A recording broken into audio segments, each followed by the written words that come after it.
Good afternoon, Albert. Good afternoon, Matthew.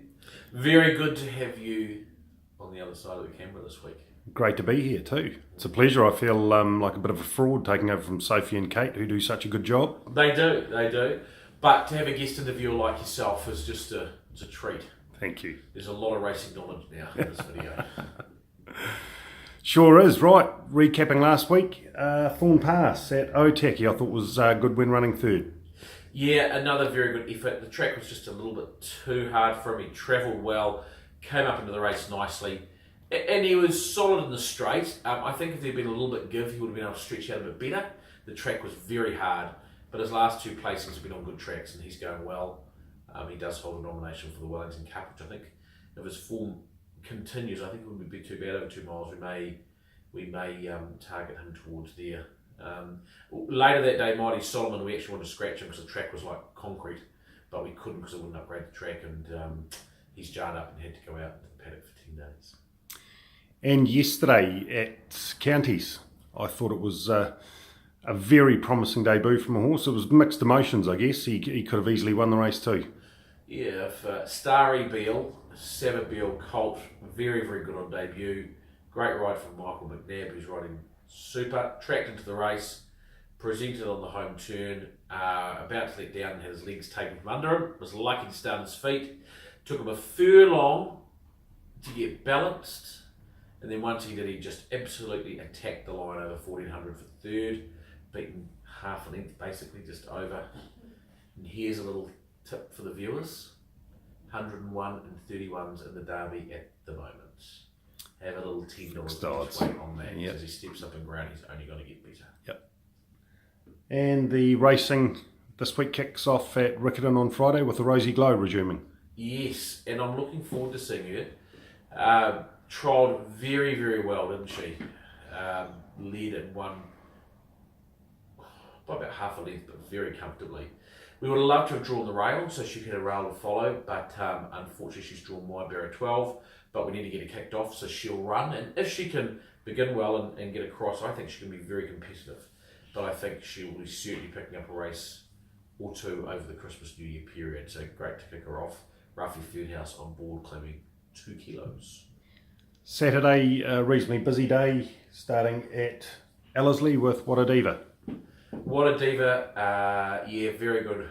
Fourth up now. We've run her over 12, 14, 1600 metres, and she's just getting better each start.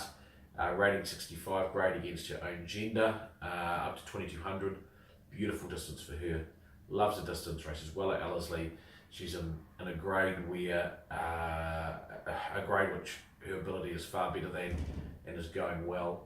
59 kilos to carry, or 59 and a half, but we've got Hiram Mizuki claiming 3, bringing down to 56 and a half.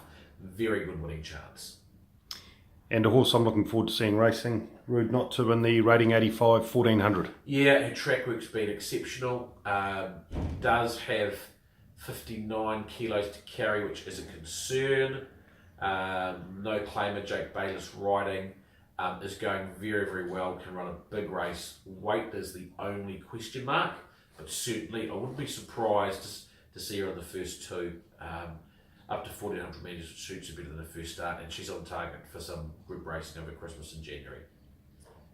In the Group 3 Bone Crusher Stakes over 1400 metres, we have last start winner Mactoom. Throwing him in the deep end a little bit at just his third start, but he won over 1200 metres last start, and he's not a 1200 metre horse. He's a miler and could well go further. So it was a good effort to win that day. There was a $2 favourite in the race. We had to ride him a little bit upside down and keep the pressure on from the start. So I think he's drawn a bit wide. We'll probably ride him a little bit more conservatively on Saturday. He has improved since his last up win, and I can see him racing well and hitting the line well. But it is a step up for him, so it'll be interesting to see how he goes. I think ability-wise he's certainly up to it, but just his third start, it's a big ask. And our fourth and final runner at Ellerslie is Beltesta in the rating 75 2200 metres. In a purple patch of form, 3 starts, this prep for 2 wins and a fourth. We scratched her last week because she drew wide. She's got a better draw this week. Should get a good run in transit with Jake Bayliss on board and is a genuine winning chance. The distance will pose no problems for her. And then we have at Trentham, we've got the two runners, starting with Prince Mambo in the Rating 85 1400. So he's been a few weeks between runs, so we nominated him for the mile, but he's going to have to carry 60 kilos in that, and because it's been a few weeks between runs, we just felt the 1400 carrying 55 kilos was a better option, even though it's a stronger grade. Look, he took a number of runs to hit form last time in, so we're hoping that this start here, those runs that he's had this time in, have peaked him. He ran has a Halos race last start where she ran 34 seconds off the last 600 and then won the 1,000 guineas. He ran 34.39, so he wasn't too far inferior to her that last 600, so he's going well. So barrier 2 on Saturday, which is great. Hopefully he can jump and lead the Mamiri Dance, kick away. But he's a horse, we certainly know he's got the ability, his breathing's good, everything's good, but the next 2 or 3 starts is the time for him to put his hand up and say, look, I'm still here. So the next couple of starts are important for him.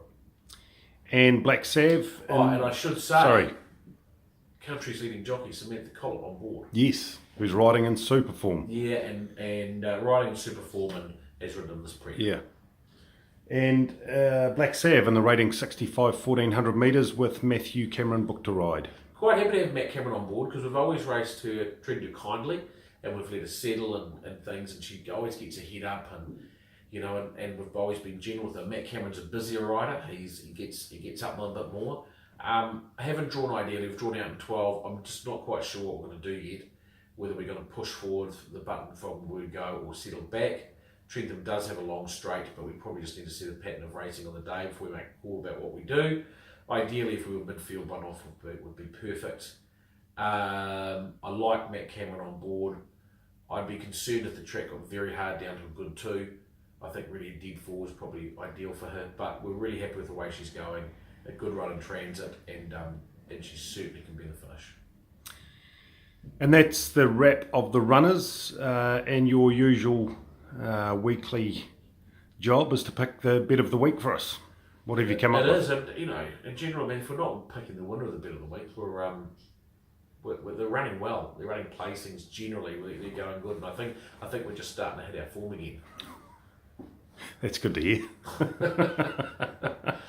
Bet of the week this week. There's a ripping open 1200 metres at Ellerslie, and I think there's going to be a lot of money to be pulled different ways. Rakanto's come back huge.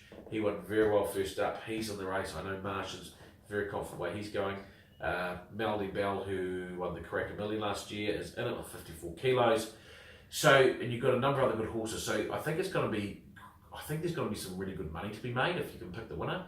And I think Volpe Veloce is a really good bet. I think she's probably a 12 to 1600 metre horse. She's been freshened since the Wait for Age series at Hawke's Bay. I know they're targeting the railway with her. She's drawn reasonably well, and I think she only got like 55 and a half kilos. She's incredibly well off of the weights in the Open 12, and I think that she will be awfully hard to beat. If I could I reckon you might end up getting 450 about her. I think there'll be a lot of money on come from Melody Bell, but I actually think Volpe Veloce is far better off at the weights, being an older mare against a 3-year-old filly. So Volpe Veloce is our bet of the week. And she is a very well related horse, as people know. She is. Yes, Raposa Repeater that we've got a lot of time for, who's gone out for a brief spell, but he will be a good horse. Thank you, Albert. And that's it for the week. So viewers, don't despair. The girls will be back next week. Yeah, we will, and everyone will be pleased about that. Yeah, they'll be wrapped. See ya. Okay, mate. Good luck. See ya, bye.